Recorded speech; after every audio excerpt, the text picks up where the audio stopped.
I think it's pretty clear at this point that Yeezy brand has brought some of the most iconic sneaker designs, but at the same time, they've not been afraid to try really different stuff and bring some of the craziest designs to the sneaker industry. But today's sneaker, I don't know if we're ready for today's sneaker. Either way, let's do it. Let's jump into today's pair of sneakers, and of course, that is the Yeezy Knit Runner in the Sulfur colorway.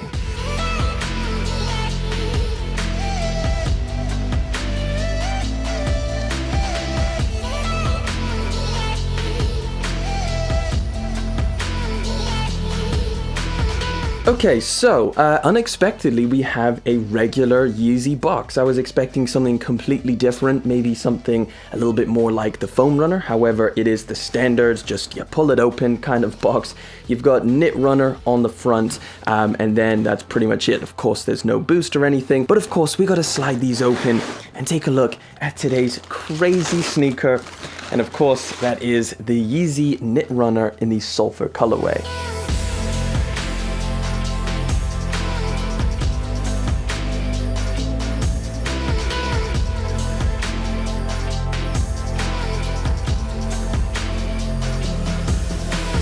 Listen, take a look at these. I'm just gonna give you a second to really just take in what you're looking at. Look around and just really soak it up, because surprisingly there's a lot to talk about with this pair of sneakers, even though it's a pretty simple design.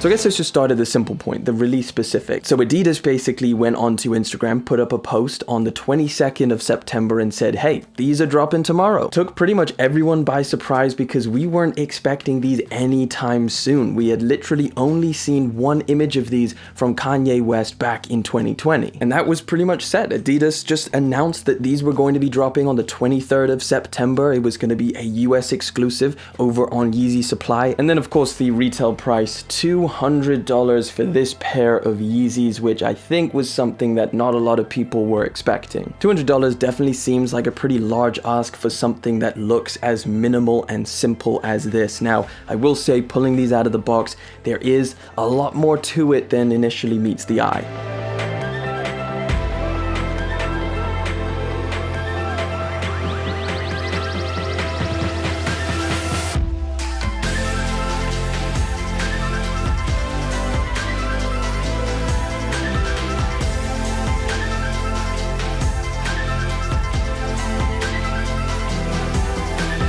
Having said that, these are obviously a very unusual looking pair of sneakers, and I think the internet obviously reacted to that. Bunch of memes circulating. I mean, they're calling these Mickey Mouse shoes, scuba shoes. They put Homer's face on this, and there's plenty more circulating around. So let's break this one down, because we really just got to figure out what this pair of sneakers is. So I guess a good starting point is the shape of these obviously draw a lot of resemblances to a Yeezy Foam Runner. I feel like the application and the practicality of these sneakers kind of get lost in translation, as you'll kind of find out when we get deeper and deeper into the materials. So they're calling this the Knit Runner. So obviously you can see straight away this is pretty much completely a knit pair of sneakers, at least on the outside. And I guess one of my first questions when I first saw this sneaker is, okay, it's made of knit, well, is it just going to be floppy and like a sock? Not quite. This does have a lot of structure, and in fact that was one of the most surprising things pulling this out of the box. It feels solid, it feels very well made, so not only just looks like the same shape as the Foam Runner, but it kind of feels like it too.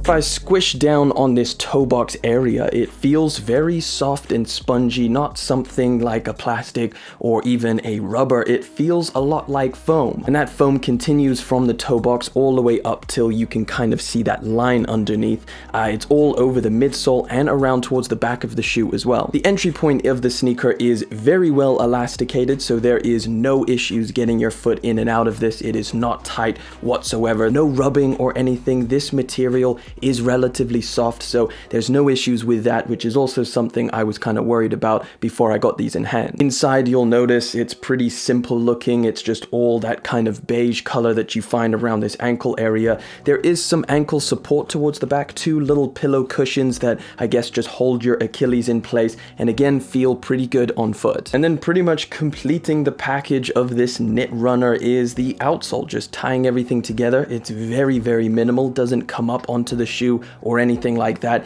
It is literally just a strip of rubber traction pattern. Okay, so I guess I gotta tell you guys probably one of the most important things about this sneaker, and that is how it feels on foot. Now, if we go back to the foam runner, the main redeeming quality of this pair of shoes, no matter what you think of how it looks, was the comfort. These things are probably one of the most comfortable shoes that you're going to put on. They're very light, they squish really nicely, and your foot just seems to mold inside of them. So do you get that same comfort with this knit runner? No.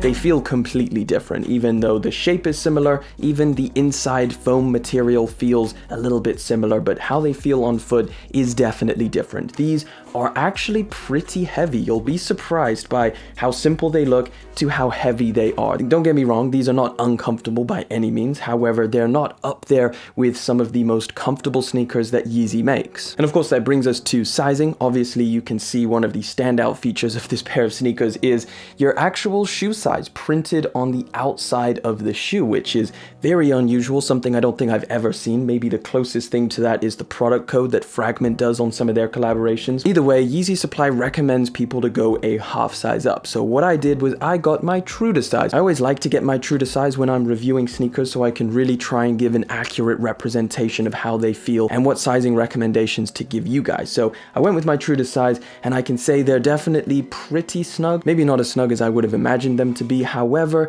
even though they're knit, they're not stretchy at all. And in fact, this toe box area is pretty sturdy. There's not much move around, there's not much room, so I would definitely suggest going up a half size, just like YeezySupply said. I know it's obviously a finished product and obviously a released product, but there is definitely something about this that feels incomplete.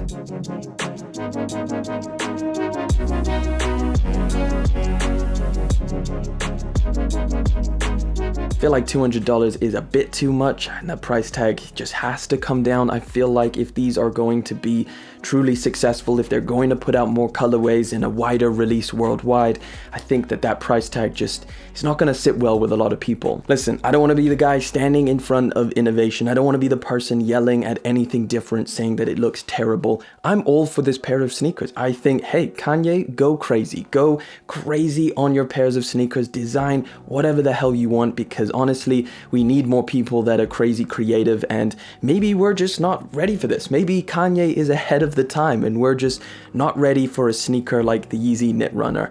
I don't know, that's just my thoughts. I would love to know your thoughts on the Yeezy Knit Runner. Let me know what you think of this one down in the comment section. But listen guys, that pretty much wraps it up. I want to thank you so much for coming through, hanging out for yet again another video. Thank you for liking, commenting, and of course subscribing. I'll catch you guys in the next one, but until then.